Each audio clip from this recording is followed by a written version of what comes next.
Olá pessoal, a gente está aqui na continuação, né, das nossas aulas. Está aqui na sequência da aula 7. Na aula passada a gente falou da aula 6, que são os sistemas lineares invariantes no tempo caracterizados por equações da diferença. O que a gente vai fazer basicamente é o equivalente lá de equações diferenciais, né, quando a gente encontrava a solução de equações diferenciais. Na disciplina de sinais e sistemas, normalmente é visto esse conteúdo. E aqui, como a gente está falando de sistemas digitais, né, processamento de sistemas digitais, análise dos sistemas, uma dos tópicos que a gente pode abordar é essa solução utilizando equações da diferença. É bem difícil isso acontecer em alguma outra disciplina, né, porque basicamente essa disciplina é focada em equações discretas, né, em análise de sistemas discretos, sequências, e a gente obtém dados discretos, quer fazer processamento, quer fazer filtros do sinal, deixar ele de uma forma melhor para que a gente possa processá-lo, né? Então, acaba que é o único momento em que vocês podem ver, dependendo, obviamente, do caso, mas em princípio pode ser uma das poucas oportunidades de ver equações da diferença e como aplicar isso no caso a processamento de sinais. Depois que a gente vir essa parte aqui, a ideia é fazer análise no domínio da frequência, que é a sequência natural, trabalhar com transformada de Fourier, transformada de Laplace, de transformada Z, quer dizer, e projetar filtros utilizando transformada Z e assim sucessivamente, né? Essa é a sequência natural. Então,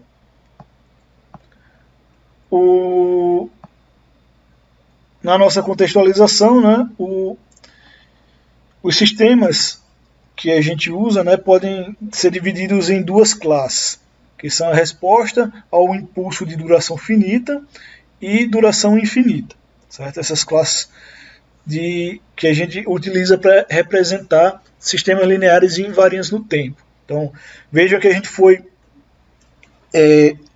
a gente abordou primeiro a ideia do sinal discreto, como é que a gente representa, como é que coloca na forma de tabular, né, como é que bota na forma de sequência, como é que coloca na forma funcional.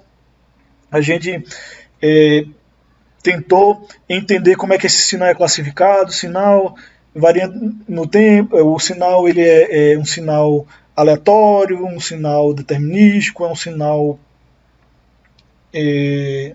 par, ímpar e assim sucessivamente, né? Classificamos esse sinal, depois mostramos que esse sinal pode ser representado, a gente definiu a forma de convolução, como é que a gente consegue fazer esse sinal passar por um sistema que vai modificar e transformar esse sinal para a gente pegar um outro sinal na saída. Vimos a resposta a um impulso de um determinado sistema, e aí agora a gente está crescendo no sentido de sistemas lineares invariantes no tempo, onde a gente tem esse sistema geral, uma classe particular que processa esses sinais, essa classe dos sistemas lineares invariantes no tempo, e nessa classe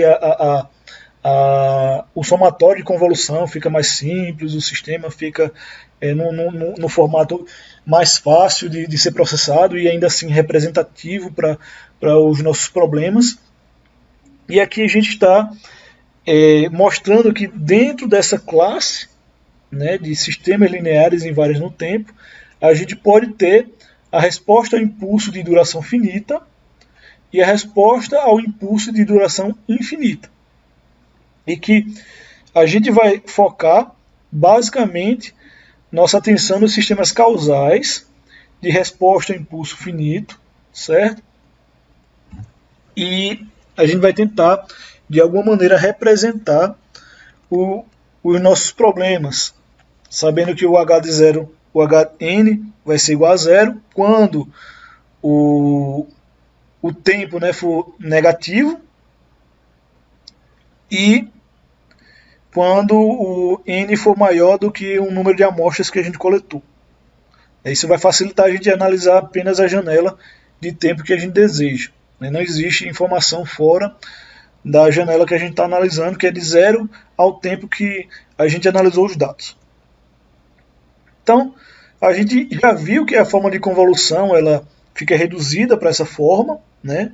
Ou seja, o y ele vai ser basicamente a convolução do meu sistema com o sinal que foi aplicado. Essa é a forma da convolução, né? Que pode ser trocado por aquele operador do asterisco, né? Você vai ter o H e o X, o sinal H, o sistema H convolucionado com o sinal X, causando a transformação e virando esse sinal Y. Então o sistema atua como uma janela que a gente observa somente a mais recente amostra de sinal da entrada M na formação da saída. Então, um sistema FI, ele tem memória finita, isso é uma coisa boa, né? Porque a gente não vai usar o computador para tudo, né? Não tem como armazenar infinitos dados de memória. Um sistema linear invariante no tempo tem resposta a impulso de duração infinita. Se a gente fosse usar a resposta a impulso de duração infinita, seria esse caso abaixo, né? Teria que indicar menos infinita tá mais infinito, que iria ser mais difícil a gente poder fazer análise no caso de dados coletados do microcontrolador, de um CLP, sei lá, qual seja o sistema que você utilize para fazer a aquisição desses dados. Então, seria possível de alguma maneira a gente pegar esses sistemas de resposta a impulso, né, de duração infinita, de uma maneira que a gente não usa aquela fórmula de convolução, de uma maneira que a gente possa representar no computador. Existem meios computacionais eficientes para fazer aquilo. Seria interessante, né, porque se a gente foca na duração finita, a gente vai ter esse problema aqui, né? O sistema FI ele vai ter uma memória, então dependendo do que for, a gente não vai conseguir processar tudo da maneira como a gente quiser. Então, de alguma maneira, a gente vai poder analisar de um jeito diferente, né? E aí, a gente vai ver como é que a gente representa os sistemas, né, na forma de equação à diferença, que não é diretamente utilizando a forma de convolução. Apesar de que, de alguma maneira, a convolução estará nesse processo, mas isso a gente vê com o tempo. Então a gente vai ter aplicações, né, dessas duas classes de sistemas, com a utilização de filtros digitais, modelagem, fenômenos físicos e outros processos. Então, é bem importante, particularmente importante, que a gente consiga utilizar as equações da diferença para poder representar esse tipo de sistema. Então, entrando na ideia de sistemas com resposta ao impulso, certo? E especificamente falando de sistemas discretos no tempo, recursivos e não recursivos, que seria basicamente a gente conseguir olhar o sistema FI e o sistema IR, certo? A gente começa falando do sistema FI e aí a gente tenta evoluir esse sistema para que a gente possa ter um modelo com equações da diferença que represente melhor, né, uma classe maior de sistemas. Quando a gente chegar lá em filtro, a gente vai acabar utilizando esses dois tipos de sistemas aqui. Então, a forma do somatório de convolução expressa a saída do sistema linear invariante no tempo explicitamente, certo? E existem muitos sistemas que é necessário que a gente expresse o sistema não somente em termos de valores passados e presentes, mas também em função de valores de saída, porque se a gente só utilizar informações de entrada, a gente vai acabar precisando de infinitos dados para representar aquela informação. Então, de alguma maneira, a gente pode tentar acumular esses dados numa variável que fique em função das saídas, e essa saída ela armazena essas informações que a gente pode usar no futuro. E aí a equação fica menor, fica com um custo computacional menor, né? Então, vamos supor que a gente vai calcular uma média cumulativa de um sinal. Certo? A gente tem essa equação, que é a 2.4.2, que representa a média no sinal, que vai no intervalo de 0 até n, né? Variando de k em k. Então, aí na equação a gente tem y igual a 1 sobre n mais 1. Estou tentando dividir pela média, né? Eu vou somar n mais 1 termos, ou seja, eu vou pegar o k0, k1, k2, k3 até kn, o que dá n mais 1 termos.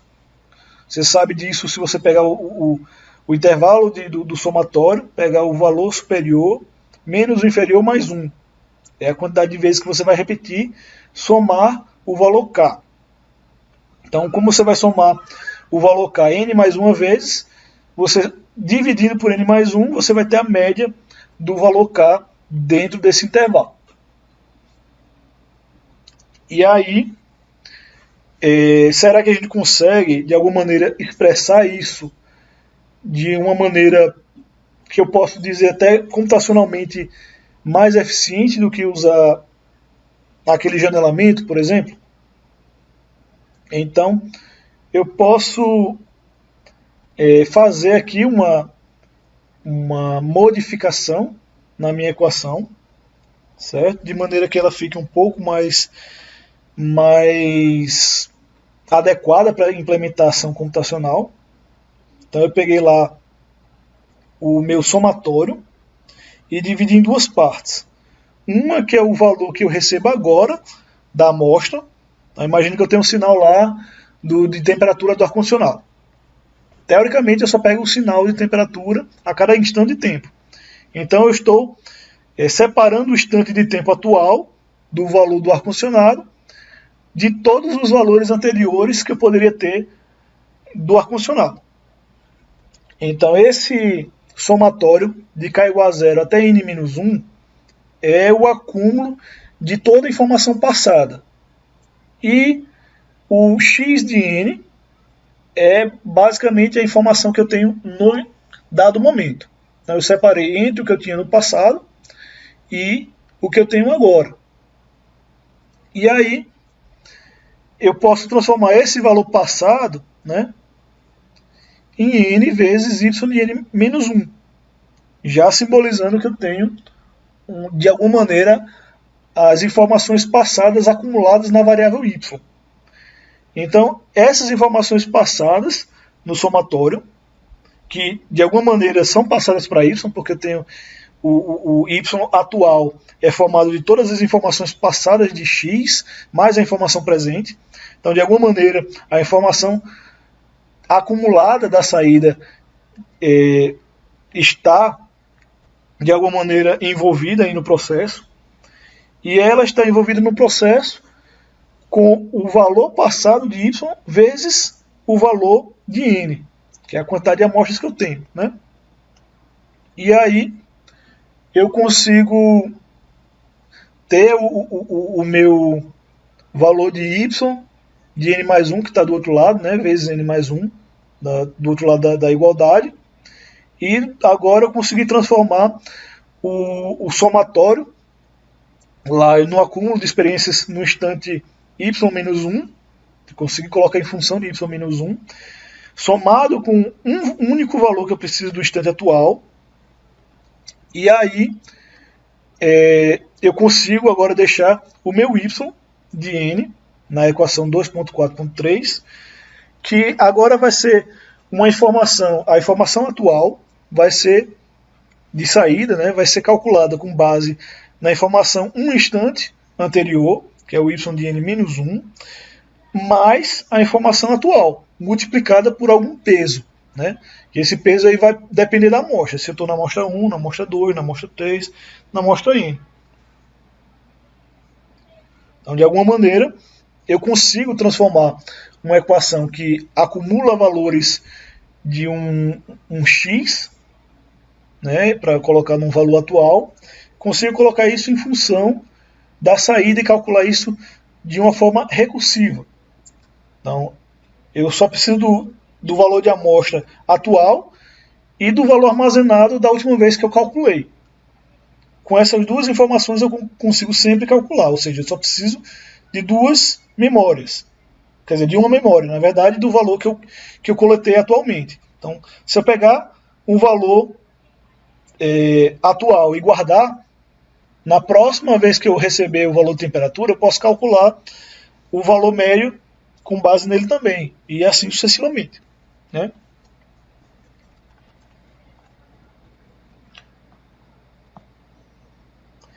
E aí, se a gente for representar aquilo na forma de um diagrama de blocos, a gente vai ter essa representação. Lembrando que como essa equação depende de n, ela não é linear e invariando no tempo. É apenas uma maneira de a gente poder mostrar para vocês que a gente pode passar um sistema, certo, para uma forma recursiva. E aí a gente sai de algo que só depende das entradas e passa a depender de algo maior. Se vocês conseguirem se lembrar lá de equações diferenciais, para eu resolver uma equação diferencial eu precisava de três coisas. Em geral, né? Eu tenho um modelo, obviamente, eu preciso das entradas e saídas,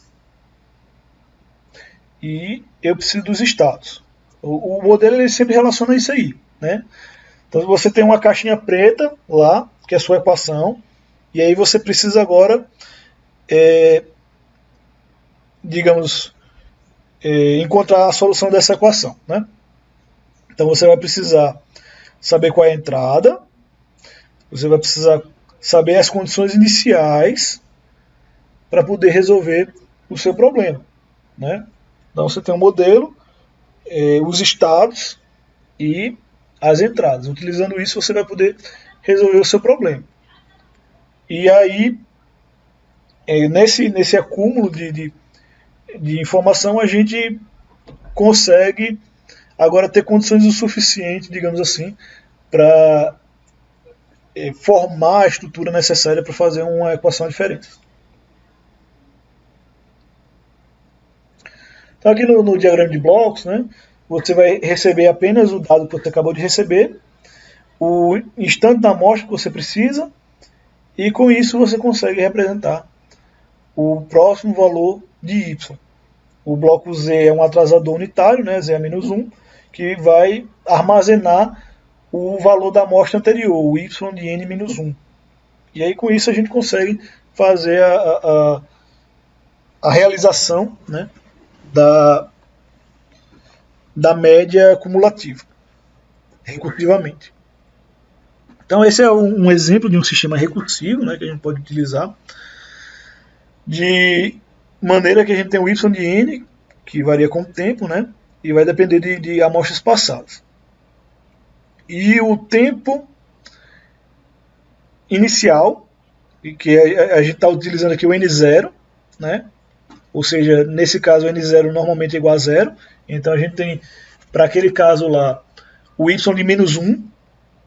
Se eu começo a simular de 0, né, chegar lá e fazer uma simulação da temperatura, por exemplo. Aí eu estava com o ar-condicionado desligado, e aí eu apertei o botão lá do ar-condicionado e liguei o ar-condicionado. O instante menos 1 é aquela temperatura inicial, temperatura que você começou a fazer o sistema funcionar, porque depois que você ligou o ar-condicionado, ele já está funcionando e ele vai sair daquela temperatura, teoricamente, né? Então esse termo aí, que é o N0, que normalmente a gente usa N0 igual a 0, é a condição inicial do meu sistema. E aí a gente usa essa informação inicial, obviamente junto com a equação e as entradas, para poder calcular a solução. E a média, obviamente, vai depender desse valor inicial também. Se eu começar de 0, ele vai ter um valor. Se eu começar de 10.000, ele vai ter um valor completamente diferente, porque depende do instante anterior, né? Então vamos tentar fazer um exemplo aqui para a gente fazer um cálculo recursivo, certo? Eu tinha lá o exemplo da média, a gente podia fazer isso. Tentem fazer o exemplo da média com base nesse aqui, se vocês tiverem alguma necessidade de fazer o exercício como eu vou fazer esse aqui, certo? Então vamos pensar aqui em como a gente pode fazer o cálculo recursivo nesse sistema, certo? Eu tenho aqui uma equação que é o Sn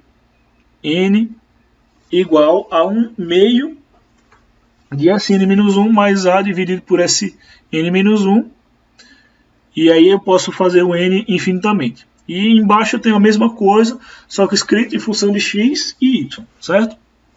Então essa equação ela é usada para calcular a raiz quadrada, certo? E aí tem vários computadores que utilizam essa equação para fazer o cálculo da raiz quadrada, porque a gente consegue em poucos passos calcular, e raiz quadrada a gente teria que fazer expansão em série de Taylor, talvez fosse um pouco mais pesado computacionalmente fazendo de outra maneira. Então, como é que a gente faria para simular para encontrar a raiz quadrada de um determinado termo? Subir aqui um pouquinho.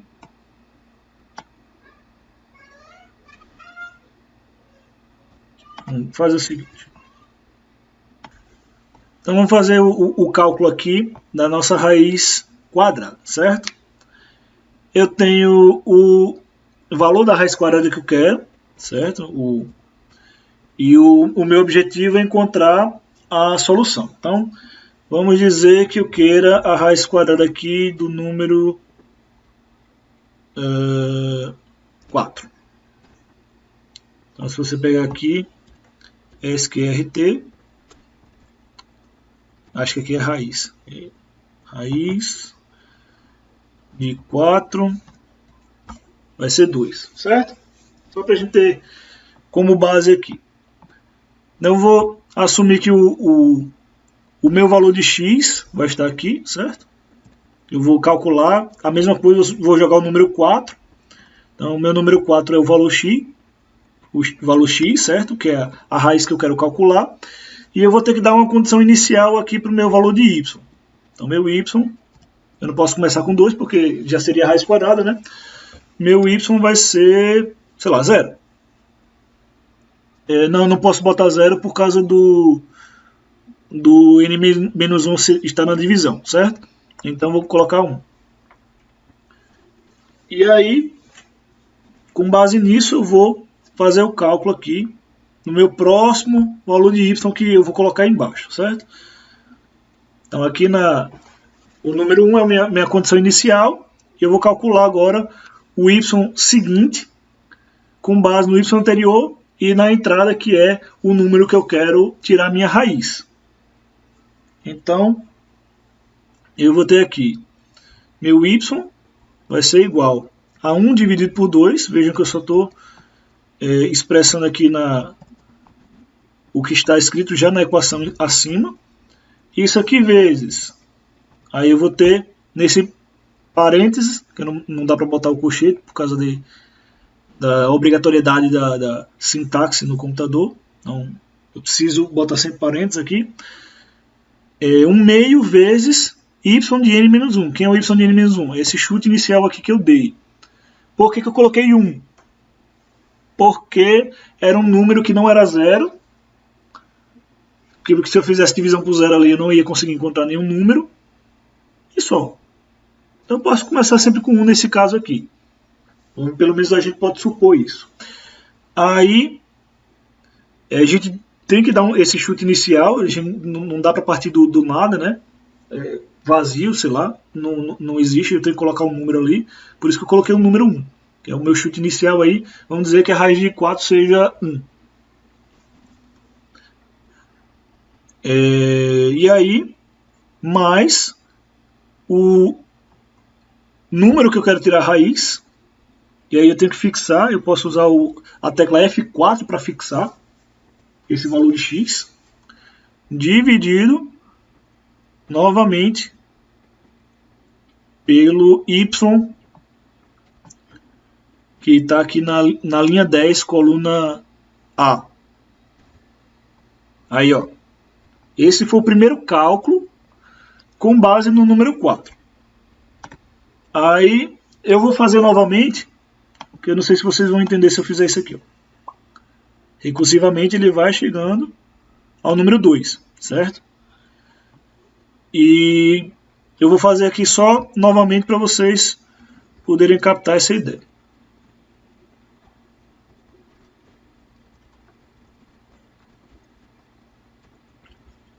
E foi o que eu fiz.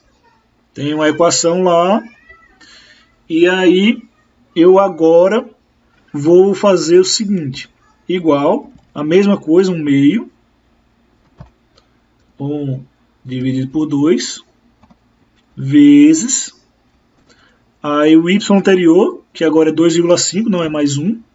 Certo? Mais o valor de x, certo? Que eu estou fixando aqui, eu aperto F4 para fazer isso, dividido pelo y anterior, que agora não é mais o y do A10, né? A11.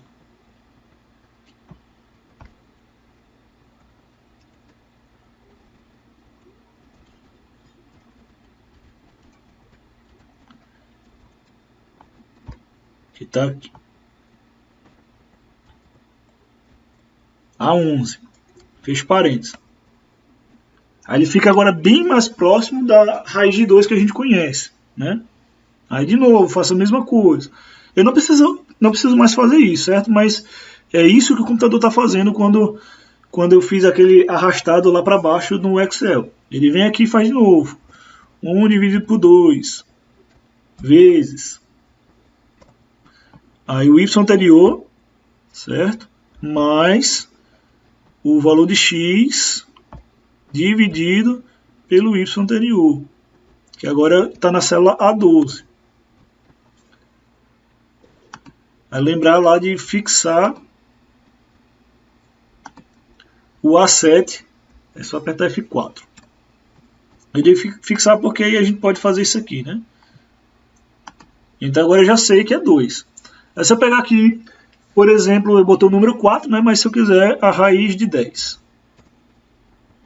Vejam que com o tempo ele tende, né, a raiz. Esse aqui é a raiz do Excel, é uma fórmulazinha do Excel que já calcula a raiz, e aqui é como a gente chega no valor, raiz de 100. Dependendo do número, né, eu comecei com uma condição inicial bem diferente, aqui ele pode demorar mais passos para fazer. E aí vocês podem se lembrar lá de cálculo numérico, como é que faz para utilizar critérios de parada para saber se vocês chegaram na resposta correta ou não.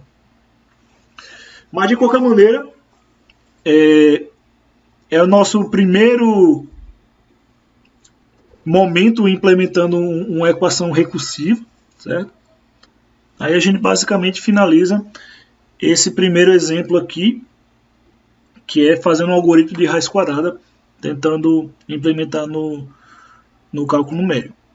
Aí a gente vai finalizar a primeira parte da aula e aí eu vou na sequência falar de alguns outros pontos de implementação de equação, de outras substituições, certo? Então vamos na sequência.